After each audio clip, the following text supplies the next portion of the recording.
Welcome back to Vietnam Real Estate Insights, the program that looks at the Vietnamese real estate market and investment opportunities as well as challenges with industry leaders.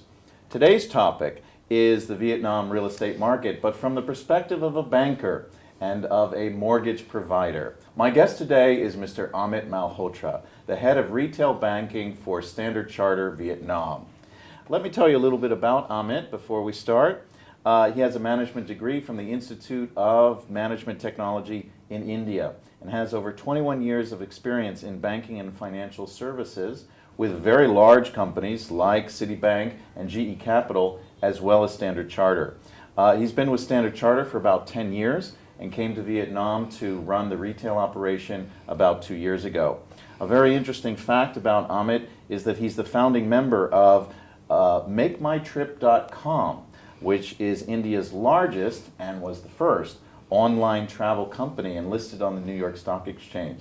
Very interesting history. He is also a trained Six Sigma black belt, so we can hear how he uses that in the retail banking business. So Amit, welcome and thank you for your time to join us today.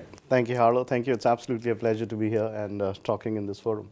Very good. Well, first of all, for our viewers, I'm sure Standard Chartered is a global brand, but tell us a little bit about Standard Chartered in Vietnam and also the area that you're focused on. Right, sure. So, as you know, Standard Chartered is actually one of the largest international banks across, especially in the ASEAN region. And in Vietnam, we've been here for more than 110 years. So we have a long history here. And the retail banking operation, which I had, that's pre-nascent business. We've been here for about 7 years. It's primarily a business which is spread between Ho Chi Minh and Hanoi. Okay. These are the two focus markets for us. And our focus is more to grow the bank digitally. So we've actually been growing a very high double-digit growth for many years. Okay. And that's coming at a back of very strong digital strategy that we have in the market. Really? So we actually service more than 100,000 clients in this market at the back of 3 branches that we have. Wow, Ho Chi Minh and 100,000 clients, but only 3 branches. That's right. And so what does that mean? So that basically for our clients means that they don't need to actually come to the branches. They can do everything on their palm top. They can do everything on their desktop, on their laptop. In fact, more than 97% of our non-cash transactions happen online. Wow. So the only reason clients need to come to the bank is when they actually just want to come and say hello to us. Wow, well, that's very interesting and maybe unexpected. I mean, Vietnam is a developing country, Right. you know, would take steps for online banking, but it sounds like almost a leapfrog in the case of Standard Chartered Vietnam. Right. Yeah. In fact, you know, our experience has been that you know, Vietnam is, as you know, is a very digitally savvy market. It's got a very high internet penetration. The smartphones penetration is one of the highest in the region. Yes. As we look at it. It's a young market. You know, people are very open to trying new things. So that is why if you look at our client profile, I think the ability to adapt to you know, new ideas, new technology is much better here than as compared to many other markets that we operate in. That's very interesting, very Right. interesting. Right. And well, from the banking perspective, and you've been here 2 years, which has been a very interesting period. The Vietnam real estate market has so-called taken off. What's your way that you define the property market and the real estate market here from the bank's point of view? What is it? What is the market here for you guys? You know, it's a very, very attractive investment market, if I were to just, you know, summarize in one word. And if you actually look at it, the market from a buyer's perspective consists of 3 broad categories of people that we see. So one is the local Vietnamese. Yes. You know, and which if you look at the basic fundamentals of the economy, you know, with the TPP signed up, with the GDP growth of almost 7%, 6.5%, younger population, you know, so clearly we're seeing a lot of demand coming from the local Vietnamese itself, people staying here. And there's a clear trend which is shifting for more people moving towards the nuclear families. As you know, the population median age is moving, people are growing up, people are getting independent. So we see a lot of young Vietnamese couple, double income couples trying to get their own place at a much early stage of life. So that's the first thing. I think then there's a large, you know, Vietnamese who are settled outside Vietnam, who are looking at making Vietnam as their place to come back to return someday. So the Viet Q. The Viet Qs, for example, right? So that's a big market as well. They're almost, you know, almost about 500,000 to 1 million Viet Qs, you know, who are outside, who would love to come back and who are looking at Vietnam. So that's the second. And I think the third big phenomenon which has happened in the market is that, you know, the change in the local regulation, which allows the foreigners now to invest. Yes. So that's become very interesting. And the third piece is very important, because if you actually look at Vietnam as compared to the other markets in the region, the quality of the real estate, the quality of the collateral here is very nice. Oh, Especially okay. you have some very good and well-reputed international firms, which developer firms which are operating in Vietnam today. So you get good quality, and at the same time the prices are absolutely it's amazing. I mean, it's very lucrative. So as compared to a Singapore or a Hong Kong or a Korea, because that's where a lot of people are coming from, Vietnam is very, very attractive. And when I talk about being an attractive market, it's a combination of both. The rental yields are very good. In fact, you get net rental yields of almost about 6.5–7%, which is gross of 8%. You define that in terms of the residential. Residential, I'm property, talking and primarily. would that be the same between Ho Chi Minh and Hanoi, from your perspective, or are there differences? I think there's very little difference based on what we have seen. I mean, Ho Chi Minh is slightly higher as compared to Hanoi. In fact, I think if you actually look at it, Hanoi, the growth was much faster initially. But I think at a certain point we find that Hanoi is kind of stabilized, while Ho Chi Minh still continues to grow. I see. So for example, if you look at last year itself, which is 2015, there were almost 42, 43,000 new residential units sold in Ho Chi Minh. Yes. Compared to that, Hanoi had about 22, 23,000, I mean, in that range. And then in terms of the percentage take-up, Ho Chi Minh almost had a 97, 98% take-up rate, whereas Hanoi, I think, was about 90 odd. So I mean, they're marginally different. I wouldn't say very different. Well, that leads me to a question which I ask almost all of my guests, their opinion, is the Vietnam residential property market certainly has picked up. Everyone is agreed on that and is growing. But there's been two bubbles in recent history. So what's your view in terms of supply and what you just said? Are we potentially going into another bubble or not? What's your view and the bank's view on that? Right. I think I'll talk more about my personal view. Okay, all right, because fair enough. this is something which I look at very closely myself. In my view, the basic difference between the previous bubbles and now is the fundamental health of the economy itself. Okay. Right. So I think few things have happened ever since the last bubble. If you look at the regulatory framework and the legal framework, there's obviously been a lot of tightening, right? So in terms of the credit monitoring being done on the banks and the financial institution ensures that the amount of credit going into the real estate itself is something which is regulated. And from your standpoint, has this been a fairly significant change in the last 4 or 5 years in terms of the banking industry here? Yeah, so see, I mean, the fundamental thing comes is that, there's a cap which has been put on the banks and the financial institutions in terms of the amount of credit growth that you can have year on year. Oh, what is the cap? Right, so cap right now, for example, is 20%. Okay. Right, so when you talk about a 20% cap year on year, which obviously means then the banks in turn have to be far more prudent, because when you've got limited capital to lend, so obviously that's one thing, that's one. But moving more in terms of the fundamentals of the economy itself, as I said, the fact of the matter is that there is a lot of local demand itself, so it's not just the external investors, there's a fundamental demand here. And especially when you look at the affordable housing, right? Okay. I think that's something which personally I'm very bullish about. So how do you define affordable housing, or what is that segment? So for me, affordable housing is, in terms of US dollars, is something which is below 50, 55, 60,000 kind of thing. Okay. Right? So which is basically targeted at the blue collared workers, or the low end, the lower middle class, the middle class kind of thing. Now these are the people who are buying properties because they want to stay there. Yes. Right? And yes. there's a huge gap still existing between the supply, which has of course been coming up, and the number of people which actually would need these houses. So that's the one part of it, right? Okay. And then the other is, if you look at the market, then there are these high-end projects which are coming up, and especially a lot of them are coming up, with the international developers in association Yes. with local developers. Now that's again a niche market. So Okay. you do have a whole lot of high-end Vietnamese here, but then that's where a lot of VidQs are taking interest. Yes. And that is where foreigners are taking interest. Yes. Because if you look at from a foreigner's perspective, you could actually buy a reasonably top-of-line apartment here in Ho Chi Minh, in the heart of city, for less than $200,000. And I'm talking about a reasonable size. Smaller size probably at about $120,000, $100,000. So what's reasonable size, would you So say? reasonable size, I'm talking about something like 1,500 square feet, 1,600 square feet. Now, if you were, in a country like Singapore or Hong Kong, you can't even dream of that. Yes, of course, Right? of course.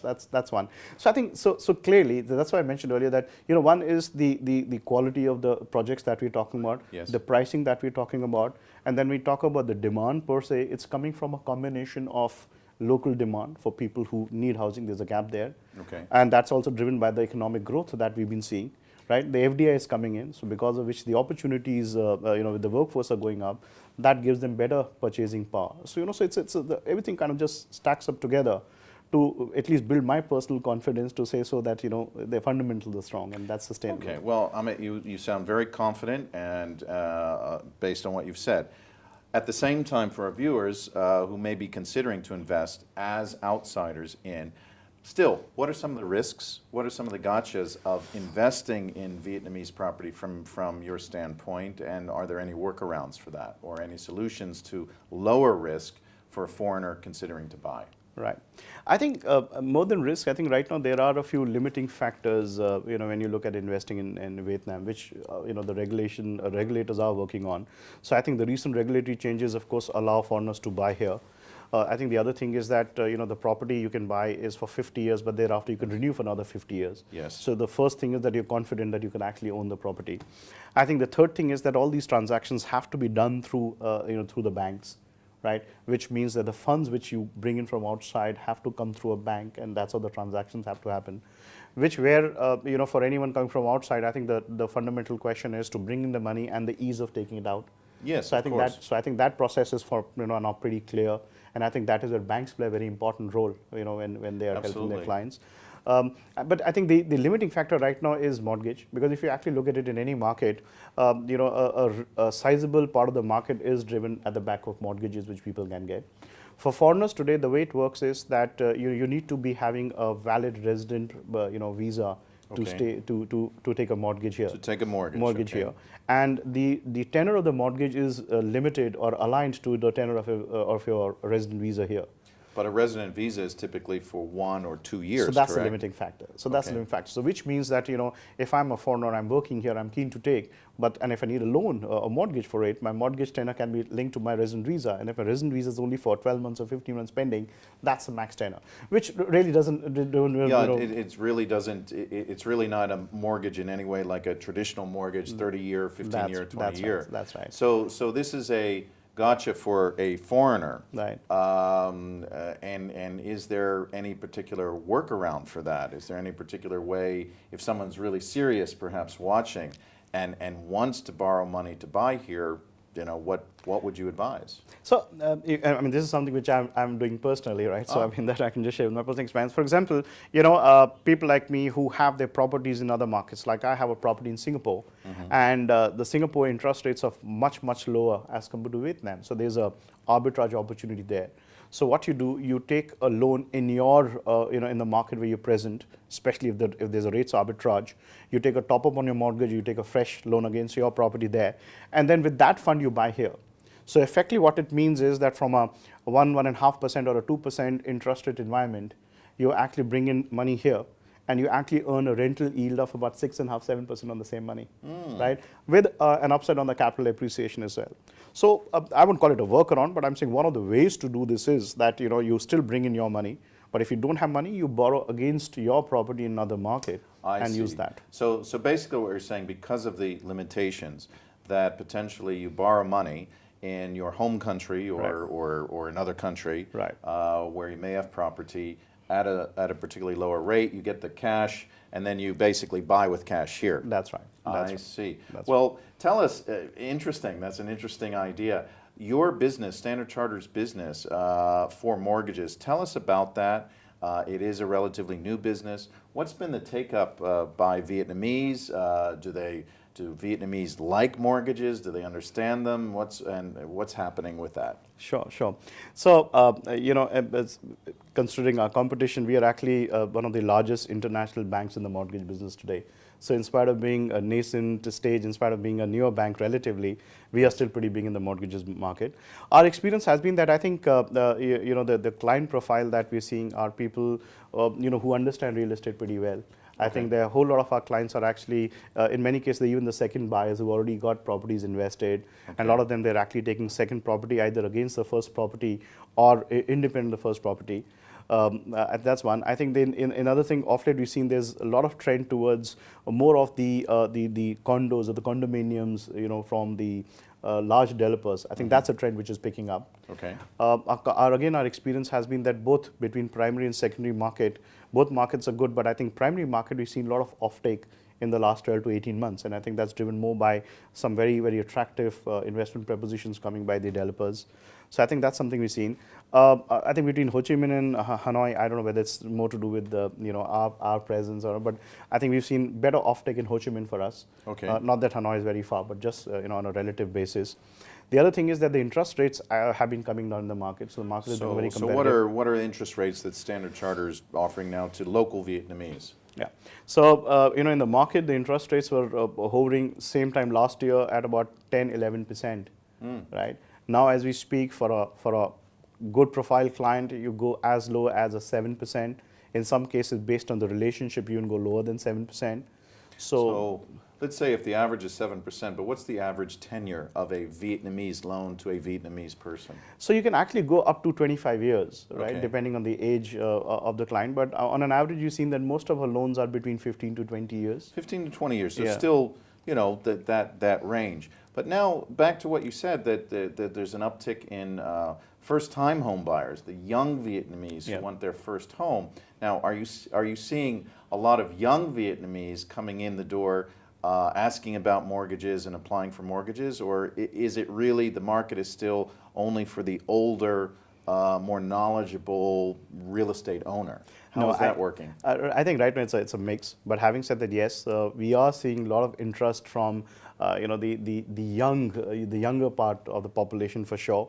I think the whole lot of these young double income couples that we're seeing who at a very early stage of life are looking at investing.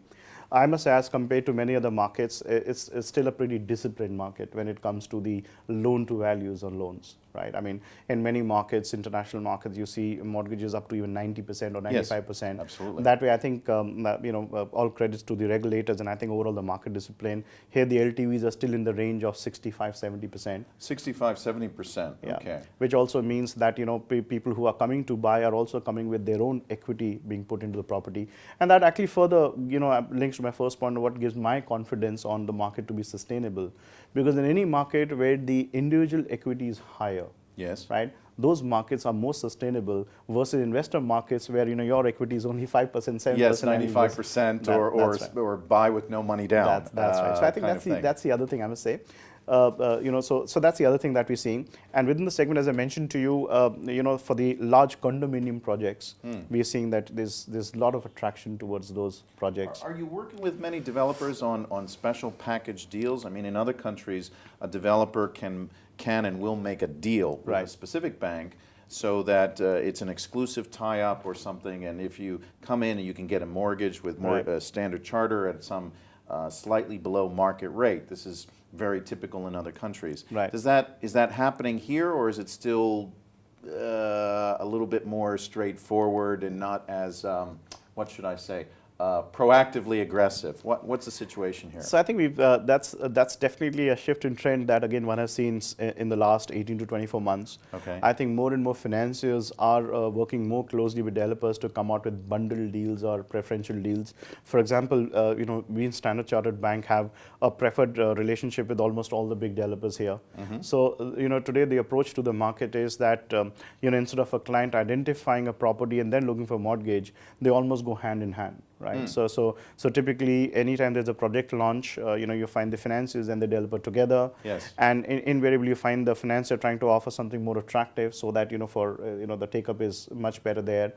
The other thing, at least what Standard Chartered Bank we try to do it is that we, for us, it's just not about a deal, or it's not just about closing a mortgage. So we also try to do a bit of advisory to our clients. While we're not expert, but we do work very closely with some of the large real estate firms here. Okay.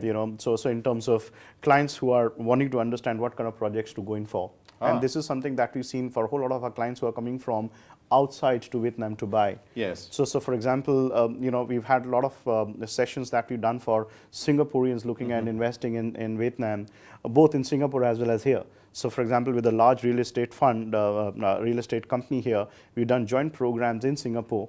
We've done 3 such programs in the last 6-7 months, wherein in Singapore, the developer has been talking about the project, and we in return have been advising people in terms of how the whole banking transaction would work for them, and how we could facilitate that as well, right? And in many cases, if the client hasn't, is not sure on the project, then of course if they ask us, then it's our ability to also share with them that what the other projects are and stuff like that. That's very good. Well, obviously for foreigners and viewers, they need more information. That's been a constant theme, how you need to do more homework, you need to do more due diligence here. And here the other related thing is that the fact is that if you're in another country and you know that you can buy a property here with or without mortgage only through the banking system, the first question which comes to people's mind is that how do I open a bank account there? Oh, okay. Right? Tell us about that. And then the other question is that once you open, how do you facilitate the transfer of money in the payment? So I think that is where again a bank like us, which is almost present in all the markets, we can provide clients that kind of ease and comfort.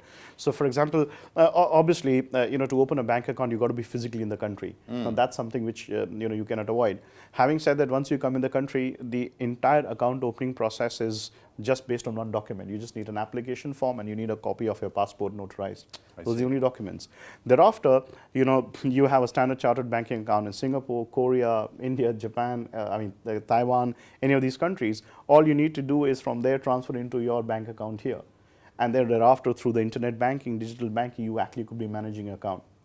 So I think the comfort which people get in this is that the ease of managing the account without physically being here, right? And that is where I said being a digital bank, it kind of helps. It gives people the comfort that I could do my banking without physically having to go to my banker every time for any transactions.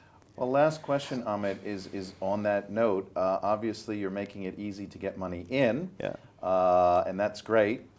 How about getting money out? So for the foreign investor who invests and perhaps, is getting rental yield or hopefully at some point in the near future sells, how about that right now? What is it? Is it as easy to get the money back out, or are there some gotchas there? No, so it's not easy, but it's not difficult either. It's a pretty well laid process. The process is very simple. I think what the central bank wants to make sure is that the money which came in is the money which goes out, and it goes. So it's legitimate transfer in and out. I think that's the bottom line. So and that's where your bank should help you. So your bank's ability to provide you with the supporting documents to show that how the account was funded. So, for example, when you bring in capital from outside, that has to be put under a capital account for a start, right? So your bank to show that there was a capital account and how much money came in. And similarly, thereafter, the money, the proceeds that you get in the bank, what are those proceeds for? And the banker's ability to support it with the financial transaction documents. I mean, that's as easy as that, right? So if you got the right bank, if the bank has got the ability to provide you with all these documents, this should be no problem. Okay, I think this is a key point which we'll end on, which is my understanding it can be relatively smooth. It's all about documenting the money in. That's right. So that when in the future you want to get the money out, there's a transaction trail, there's documentation. That's right. And the gotcha is if you don't have good documentation of bringing your capital in, say US dollars, say $300,000 to buy something, in the future it will be challenged and challenging to get it out if you don't have the documentation. Right. So that's where you really need to concentrate on homework. Is that correct? That's right. And I think that a good bank should be able to provide you. Yes, absolutely. In today's day and age, all your documentation, all your processes are absolutely digitized, so it shouldn't be a problem, frankly. Well, thank you. It sounds like Standard Chartered is well positioned to help both local and foreign investment. So thank you. That concludes our interview with Amit Malhotra, the Director of Retail Banking for Standard Chartered in Vietnam. Thanks so much for your time and your expertise. Thanks. That's quite good. And thank you for joining us again at Vietnam Real Estate Insights. We hope you found this session very valuable and useful for your investment needs. Please look at the other interviews online, and we hope you find them as valuable as well. I'm your host, Harlow Russell. Thank you and all the best.